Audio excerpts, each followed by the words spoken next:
It's early morning there in LA, and here I am in India. Hi, Raja. First, congratulations. I have to tell you, uh, the name of your new single defines you. You are the fire starter. Thank The first thing that comes to my mind whenever I listen to your music is the fusion. Western and Indian music come together just on music, the dance, the video, your clothes, everything. Everything defines you as an Indian American. But tell me one thing, how much thought process does goes in about the clothes when you're deciding the video? For me, the clothing is equally important. I know my management and my team sometimes they're always like, "You're a musician." I'm like, "No, I'm an artist." And the clothes help me tell my story because I think people don't know sometimes that most of my budget goes to styling, when it comes to videos, starts with the concept and then I immediately bring on my styling team. I work with an incredible stylist in Mumbai named Saloni Mahendru, and I have an incredible stylist in the US named Riva Bhatt. And between the two of them, we're able to really bring in incredible Indian brands as well as, up and coming US brands and like really use my artistry as a way to showcase different types of fashion, different types of fusion. So, I love the fashion. Okay, coming to your music, how important it is for you to bring Indian classical music in fusion with Western music, as well as let's talk about the dance. I grew up in America where we're 1% of the population. So, my parents have always been connoisseurs of the art, because my mom wanted to be a dancer. And that's like many other like stories, they couldn't really, she couldn't afford it growing up. I think before I was even born, my mom had decided I would be a dancer.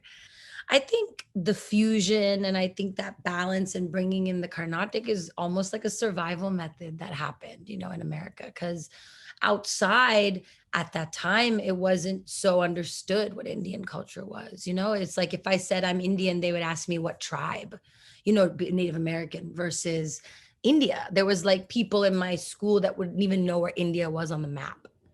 So that was what I was growing up. That was the world in which I was growing up. And, for me, I was very lucky. My guru, Sumati Kaushal, she lived with me in my home growing up, and she was able to really nurture me and spend 6, 7 hours a day with me as a kid. So I know that my classical training was even different than a lot of people. As I evolved and grew in America, I just wouldn't allow people to convince me there wasn't beauty in my own culture because that was America. Like in a lot of ways, America was like that. It was only about what they knew and what was accepted as the standard of beauty, the type of food, the type of colors and clothes and things. They were a certain way when I was growing up.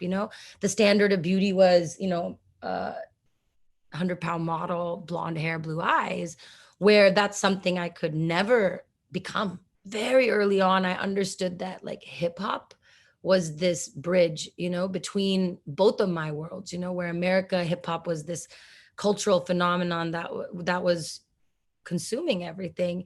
And then there was this deep seated love and foundation in classical arts that I had. And very early, I realized that the rhythms in classical dance and the rhythms in rap were so similar. So I think that was like my rebellion, like my way of, making sense of the duality. But I always put it in the music because I don't know, I find that it's my job to make sure in whatever little way, whatever little way I can, that I preserve what I found beautiful to inspire the next generations. That there's this like race for Westernization, this like race to like leave behind all of our cultures. And I worry that we could lose everything in 50 years, after thousands of years of transmission. My guru passed away 2 years ago. So does that leave me and my peers to be the ones that hold the most knowledge? And it's a little bit of a scary thought. When I look at your video, I see comfort in your own body. And that is so so empowering. How did you reach that place? Well, I'm glad that that's what you see when you see me on camera, because I think, like any other person, I'm definitely not always happy or comfortable with the way I look. So I think, like everyone else, I have my own issues with body image, and unfortunately they're really given to me by the culture. It's like we will sit there and glorify goddesses that are voluptuous and then turn around and not celebrate those same bodies in real life. And for me, I feel like I am the living embodiment of the goddess. So I must be worshiped in the form that I am. I've been in therapy for about a year and a half, and it has helped me have a new relationship with my own, image, with my relationship with food, my relationship with, you know, um, just the demands of an outward facing, job. When the camera turns on, I try, like, I think something, like, I think Beyonce explained it. She has that Sasha Fierce, and I just have that, like, Kumari. Like, I have that goddess. Like, I think the weirdest thing is when people will be like in the comments, and I try not to read them, but I do sometimes, and they'll be like, "You're making India proud. Now time to lose weight." And it's like, I don't understand what that has to do with anything, because you're here. And then I check and they're following me, and I'm like, you're following me. It doesn't seem to be an issue about my weight. But it comes and goes. I don't know. I feel like you have to love yourself. And even if you're in transition, if you're in between someplace you don't want to be, you have to do it with compassion and love. Let's move on from this and talk about how you were part of the star-studded tribute to the late singer-songwriter Amy Winehouse. What was that experience like? An interesting experience, because I'm going there to honor a woman whose life was cut short, but her music, has impacted people for a long time. And I remember listening to Amy when, she was alive. And I remember, the day she died, and like people being outside her apartment in London. And, I met a lot of people that were close to her in this process. One of the things they told me, which was really heartwarming, is they said that, "I think Amy would have really loved your music. I think that Amy would have understood the fusion. And in some ways, you guys are doing the same thing. You're taking two worlds that don't belong together and just mashing them together with this attitude." And I really just, like, took that in my soul, and I just wanted to be part of that legacy. Like, I am influenced by her. I did listen to the songs where there was like urban hip hop lyrics, but like to doo-wop, like, into jazz, and that was so groundbreaking. It was fun to sing something different. Another very important event that you are a part of, you were there to represent the Indian American community at Joe Biden inaugural gala.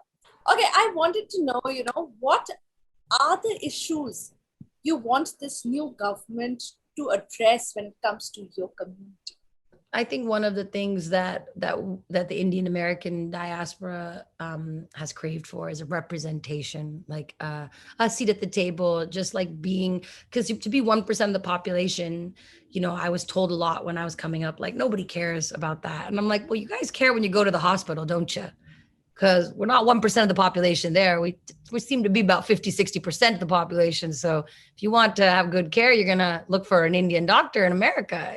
So I feel like it goes both ways. Like, if you want all the best of everything, then don't turn around and not, support the children born of that, the children of the immigrants, the ones that changed and left their country to create a world somewhere else. Like, those children should have the same, rights and opportunities. So it's been really great to play a bigger role, to be more a part of, what's going on. We have so many things going on in this country right now. I think my biggest concern is just the health and well-being of the population, just getting us through this time period. And then we can worry about representation and all those things. It's happening naturally. We had Oppie month. I saw myself in a sari on the biggest billboard in Times Square. So I think a lot has changed. Let's come back to India, to Bollywood. Can you tell me, what do you keep in mind before you do a collaboration with a film? It really depends on the music director. When I work with AR Rahman, sir, Everyone calls him AR Stardom. I was like, AR, what are you thinking? AR. I was thinking, and he just like laughs it off. And people look at me like I'm crazy. But I feel like he likes when I just talk to him like a normal person, you know? So when I'm talking to AR, I like to do really experimental stuff because I feel like I've known him longer now. We've known each other for a few years, 6 years. So he just lets me be a wild person. So I'll be like, I think we should do this. And then he's always experimenting and we have a lot of fun. I think I have a ton of fun when I work with AR Rahman. And this during the pandemic, I got to work with Arijit Singh. And I feel like Arijit has been on my list of dream collaborators for a long time. And I had a really unique experience with Arijit because I sang a song on Pagle that was like in full like Shuddh Hindi plus Urdu. And a lot of people in India are always telling me like, you shouldn't speak in Hindi. You sound funny in Hindi. You shouldn't sing in Hindi. And then there was Arijit, who was like, you're going to sing this entire song in Hindi. And you know what? Yeah, it says, Reet mein dekho dhoonde heera, jo bhi koi mantra jantar fuke to kam hove pira, pagal. And I'm like, what is these lyrics? So I was really excited. I was happy that my Hindi the schooling, all my came in handy there. But I always credit Arijit with pushing me the hardest. I got a personal phone call from Shah Rukh for Husn Parcham. What? Say it again. Yeah. Shah Rukh called me himself because I had been working on some ideas with Ajay and Atul for Husn Parcham, but it just like wasn't going where I thought it should go if I'm involved. Like it should sound a certain way. Like I don't want to rap it in the old school style. Like I feel like a lot of people like da da da da da da da da da da da in Bollywood, but that's not rap music. So if you're coming to me, I want to do something that resonates with who I am, what is happening currently, And then Shah Rukh called me himself and he was like, I want you to do what you do. I love the song. I did it. And I just love how powerful female energy you have. And I was like, I can't believe Shah Rukh Khan saw I Did It of all videos. How did he see that video? And I'm acting so Bollywood in that video. I have like the flowers falling on me. I was like, oh my God, SRK and RK forever.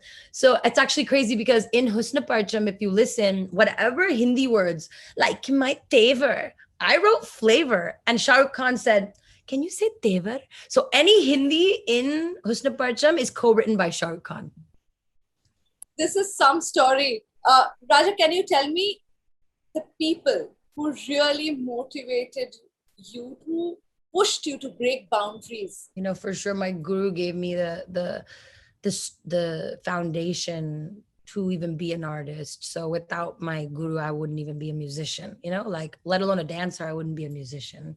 My mother, my father, I'm very lucky out of a lot of Indian parents wouldn't support their daughter through an artistic exploration. But my parents have always just decided at the end to let me follow my bliss. So like whatever made me happy, they were going to be there for it. Then I can list Madhuri, like being the connection to Indian culture that was approachable for me, that I molded my entire, personality off of in some ways. And then to meet her and be a part of her life and have her encourage me, as manifestation in its finest. But I guess it's just been me. I've pushed myself with this unwavering knowledge that it was my dharma, to do this. So, I'm working on it, but definitely I would have to say, yeah, my higher self.